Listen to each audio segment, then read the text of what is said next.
So welcome to Touchline Trends. Today we are going to have a discussion about the African Cup of Nations that happened.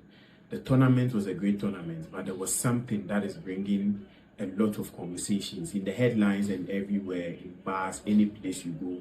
There is that conversation. Did Brahim Diaz purposely miss that penalty, or he went in for the Pananka, which Mendy saved from him? Let me know in the comment section, which of them are you picking? Did he purposely miss it, or was it a good save from Mendy?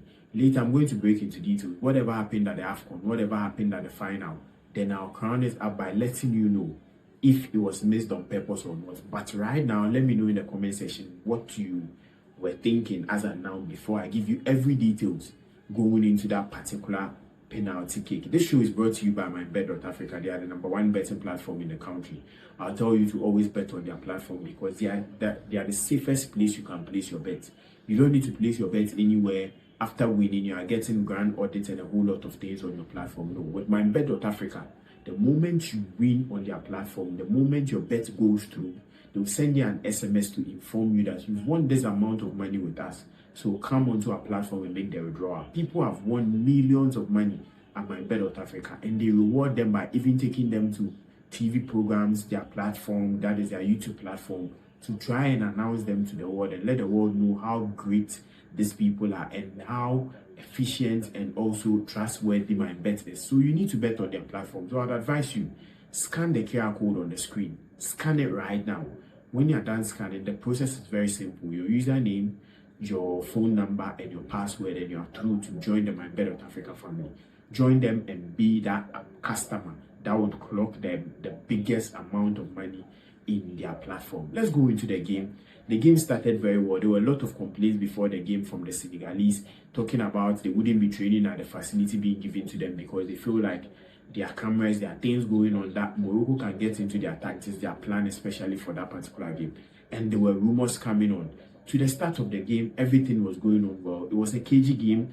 Morocco came in on their moment, Senegal came in on their moment. It ran through the 90 minutes with a whole lot of back and forth with attacking play from Senegal, attacking play from Morocco. Everybody was in the edge of trying to get that goal because you know for the previous last 3 AFCONs, it has been decided by a goal. So the moment you get a goal in the 90 minutes period, you are likely to win the African Cup of Nations. But during the additional time period, that is where everything started. The first incident was the Senegalese goal that was disallowed. And let's break it down. The moment that corner came in, it was between Hakimi and one of the Senegalese players. And at that time, the moment the player hit the ball to the post, the referee whistled for a foul on Hakimi, which to me, it wasn't a foul on Hakimi, but the referee whistled for the foul on Hakimi. And the game went on for a while. Then there was a goal scored by Senegal, which the referee brought it back that I whistled on the foul on Hakimi, so I can't take the goal. Most of the time, we know that VAR or VAR comes in when the game goes on and there's an incident and they draw the referee's attention and come back. But the moment the referee whistles goals, VAR doesn't have the authority to withdraw or take out a decision. So we see some of the Senegalese players telling the referee to check to get a call from the VAR or contact them and let them check it was a goal, it wasn't a foul on Hakimi. But the referee made them understand that this is how it is done, and if they get to contact him, fine. But if they are not contacting him, it is a whole lot of things. The Senegalese continued playing the game till there was another corner for Morocco.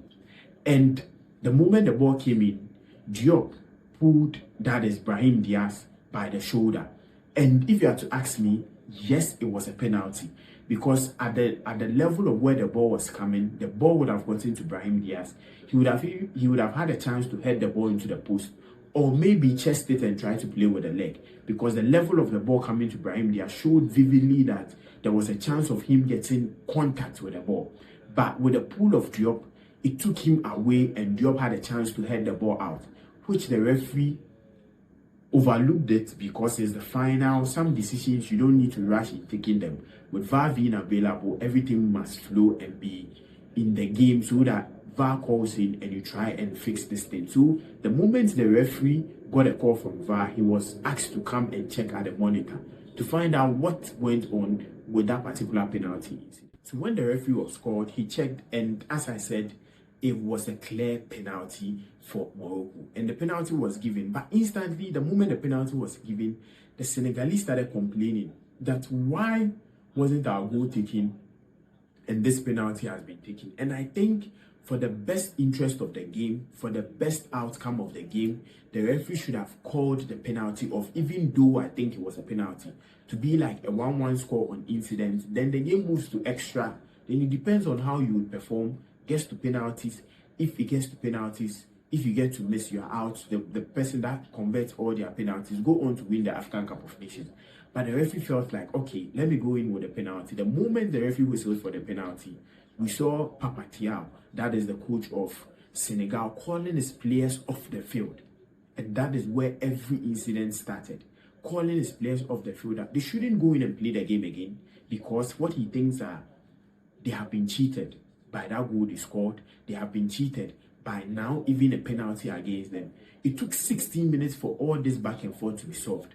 That is where the conspiracy theory comes in, because we saw Claude Leroy coming down to speak with Sadio Mane, which after the game, Sadio Mane said that he had a conversation with Claude Leroy, going deeper that, okay, if you were in my situation, what would you have done? And Mane said Claude Leroy told him that I would call my players, let's play for pride. We saw some CAF officials coming to Mane, speak with him. They're going to Hakimi to speak with Hakimi. We saw that is Diop, that is the Senegalese legend, calling Mane and speaking with him. All through that time, he was on the phone with somebody, which as of now, it hasn't been revealed who he was talking to. So all this thing took like 16 minutes to get to that particular stage where now Sadio Mane agreed on calling his players back. Let's go in and play the game. But during that time, the Moroccans were on the field having a group talk where in a video, Hakimi said that we should go out and play. So they decided to go out and play. But coming into the game back, where the penalty was placed for, that is Brahim Diaz to play, that is where the conspiracy theory, everything falls in. Some are saying Brahim Diaz intentionally missed it for fair play reasons, so that the tournament wouldn't have any backlash from whatever is going on, and the game will be played fairly. When it gets to extra, they can get a chance to win, or when it gets to penalty, they can get a chance to win. Others are also saying that a professional player playing for one of the biggest clubs in the world, Real Madrid, looking at missing out on the AFCON trophy for Morocco for 50 years, had a penalty to just convert, and why would he go for a fair play to try and throw the ball? And what shows you are going to win the extra, going to win the extra time period, or you are going to win at penalties? This is the two conspiracy theory, and there are videos, there are images, there are conversations backing every theory. We saw some bloggers, some journalists indicating that during the stadium period, there were conversations that he should go and miss it. But to me, breaking it down tactically, I think no, he wasn't spoken to go and miss that penalty.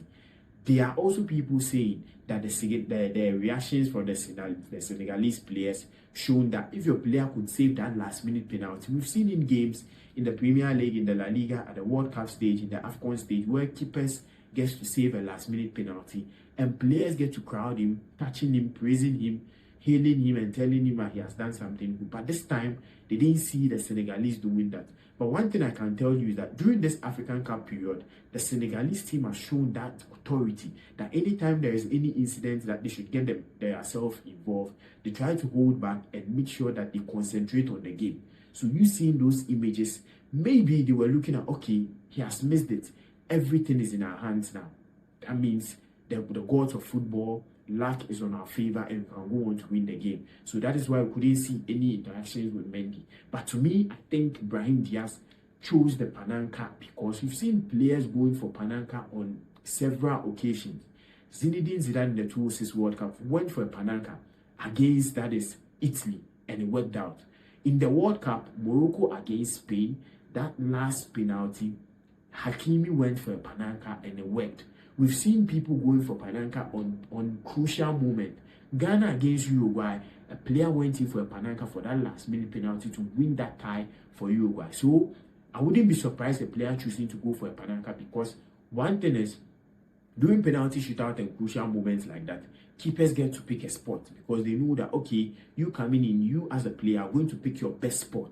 So if you mostly go to the right, you mostly go to the left, that is where you are going to pick, because you want to pick there and hit it so hard so that you get to score. And we all know with Brahim Diaz, he has scored 3 penalties this period, and with those 3 penalties, all 3 has gone to, that is, the left. So if you could see Mendy's movement, he was moving to Brahim Diaz's left, that is Mendy's right, to try and save that ball before he saw that the ball was so slow, he could move back and pick it. So I think the penalty was played perfectly by Brahim Diaz, but not with the accuracy or power he was looking out for. We've seen him come to apologize. We'll see the apology letter on the screen, and there are some comments from the Moroccans, there are some comments from people hailing him, telling him that they are not really pissed or something at him. They believe that there are more time for them to win the African Cup of Nations. And I think we should put things aside. This is football. No player in this world would admit that I'm going to miss a penalty to put my country far. Now it's going to be 51 years of them winning the AFCON. Of course, shows that the next African Cup of Nations, which will be played in 2027, they'll get a chance to win it again. That is something that is going on. But from our point of view and our lens of this particular scenario and incident, I'm saying that Brahim Diaz played it from his own heart and he missed it. We should praise Edouard Mendy. If you could see that penalty he saved against Aguero, something similar. It's not maybe a biased thing about Mendy, but Mendy is very lazy when it comes to diving for penalties. During the Chelsea times, he mostly liked to stay in the middle for a bit before making the move. So Brahim Diaz could have noticed all these things before taking that penalty. But we know that rash moment wouldn't make the player settle, wouldn't make even the technical team advise the player on what or the positions the goalkeeper likes to pick every time there is a crucial penalty. So let us know in the comment section what you think about this whole particular AFCON, what you think about this conspiracy theory. Do you think Brahim Diaz purposely missed, or do you think things didn't go on well? But one thing I want to add to this whole particular scenario is that Morocco had a perfect African Cup of Nations. But one thing I didn't like about them, which I'm expecting CAF as of now to fine Morocco or suspend them based on something, was that goalkeeper towel removals. We saw Hakimi do it. We saw it being done against Nigeria. Even in the final, 2 towels of Mendy were taken out. They brought him the 3rd one, and he had to call the second goalkeeper to come in and hold that particular towel so that it wouldn't go out. Against Nigeria, something similar happened. That is not how Africa is known for our football. The world is looking at us. The Europeans are looking at us for the football we want to play. And if you go into tournaments trying to find ways and means to take away the joy, to take away the fun, to take away the excitement from the tournament, then we are setting ourselves up for the Europeans, for the whole world to know that Africa, we come with corrupt nature, we come with a whole lot of things that doesn't help the continent as a whole. But one thing I would say is that they had a beautiful African Cup of Nations with stadia, with appearance, with TV, with broadcast, and everything was on point. But the only thing is, if you want to win a tournament, you need to win it the right way. And I think Senegal won it the right way. Let's congratulate Sadio Mane for being that leader, for being that hero for Senegal, calling the players to not further things into suspension for the Senegal national team. That would maybe affect them in the next African Cup of Nations or even in the World Cup. We give that particular praises to Sadio Mane, and we are hoping that that thing he said of this being his last African Cup of Nations, he would come in to help them in the 2027 and see if he can win his 3rd African Cup of Nations. Don't forget to like, subscribe, and also comment. Let us know, with this conspiracy theory, do you think Brahim Diaz purposely missed that particular penalty? And also, how are you going to rate the African Cup of Nations in Morocco? Thank you for watching the show.